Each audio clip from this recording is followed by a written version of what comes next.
Assalamualaikum warahmatullahi wabarakatuh. Perkenalkan, nama saya Septa Muslim Koji dari program Studi Manajemen Universitas Nusa Putra, dan saya semester 5. Dan kali ini saya berkesempatan untuk mempresentasikan kaitan tentang mitigasi risiko. Jadi di era yang sangat dinamis dan penuh ketidakpastian ini dibutuhkan sistem mitigasi risiko yang konkret dan matang bagi perusahaan untuk menghadapi berbagai tantangan yang datang, karena agar tidak menimbulkan dampak yang dapat mengganggu performa perusahaan.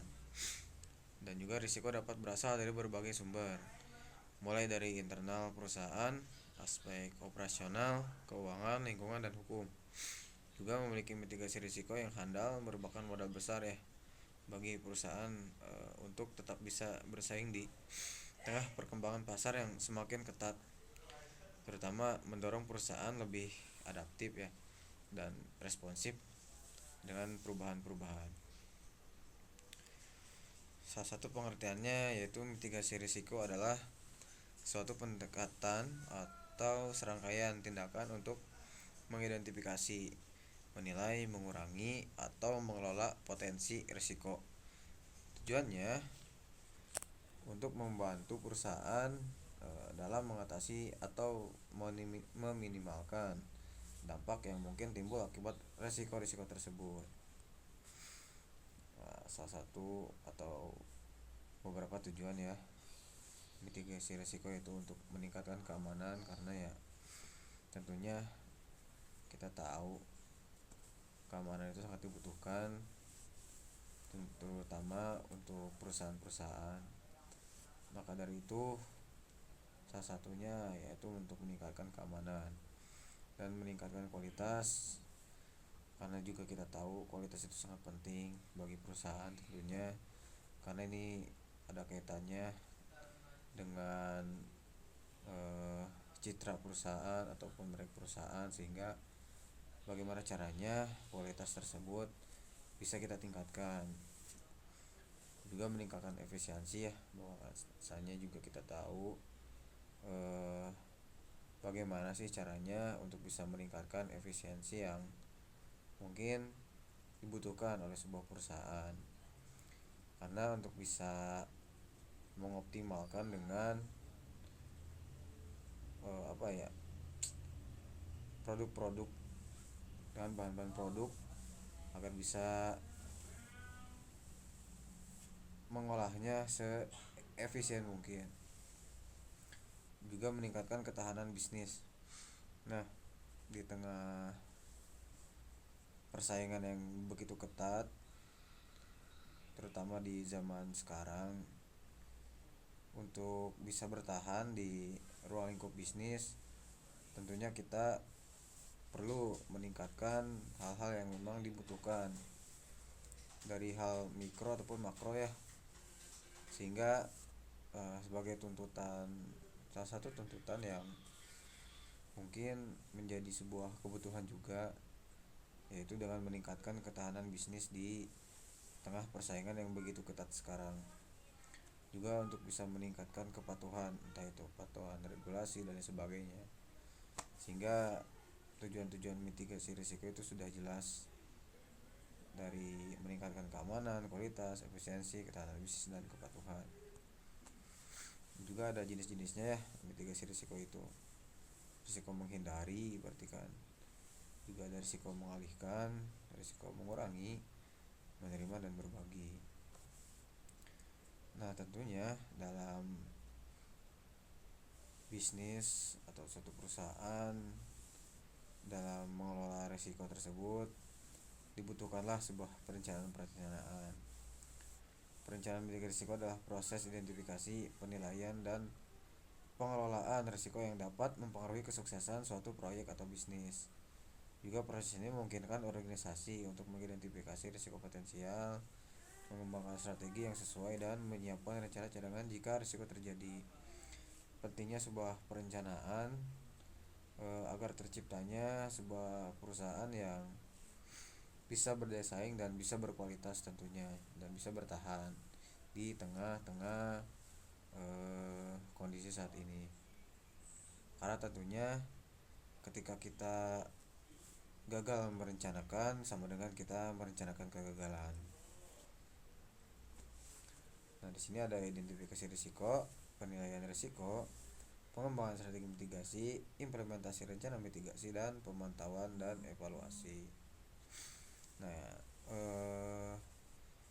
yang pertama untuk identifikasi risiko, tentunya kita juga harus bisa mengidentifikasi ya risiko-risiko apa yang akan terjadi nantinya, sehingga setelah mengidentifikasi barulah kita bisa mencari sebuah jalan keluarnya setelah mengidentifikasi itu.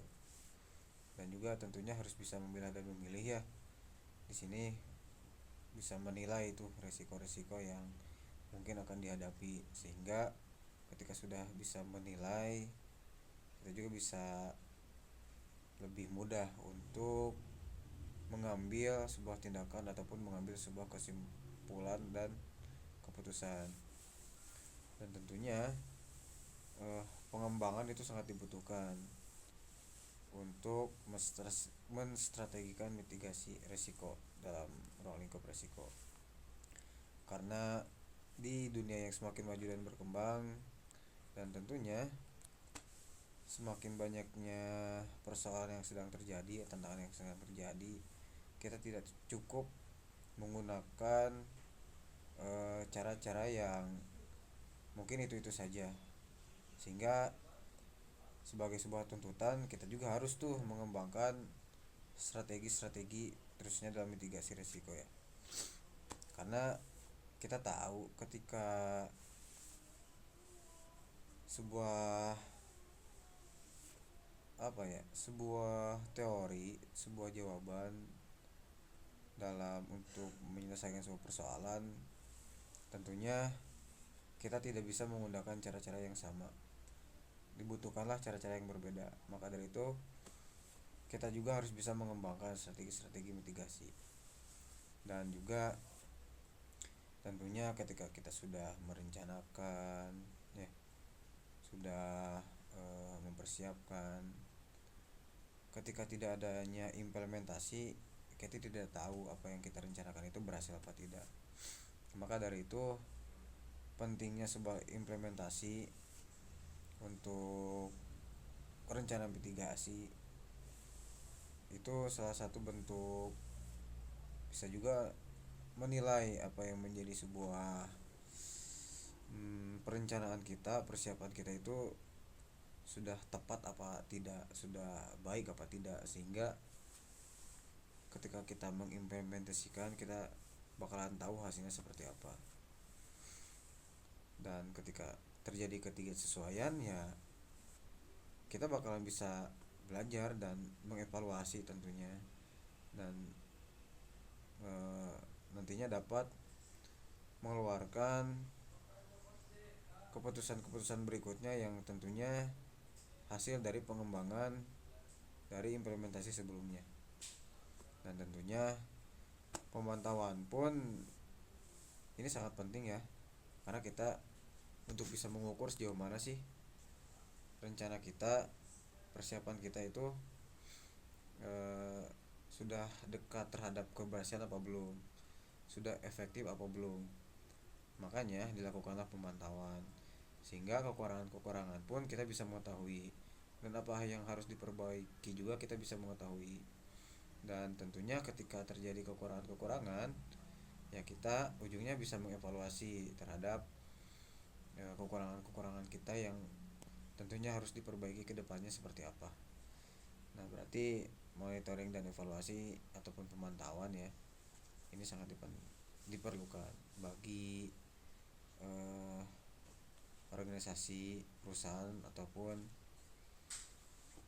di luar daripada itu juga. Nah, mungkin cukup sekian ya apa yang bisa saya sampaikan ya, kurang lebihnya mohon dimaafkan. Untuk berikutnya ya semoga apa yang sudah saya sampaikan bisa menjadi manfaat bagi kita semuanya, dan kekurangannya ya mohon dimaafkan. Terima kasih. Assalamualaikum warahmatullahi wabarakatuh.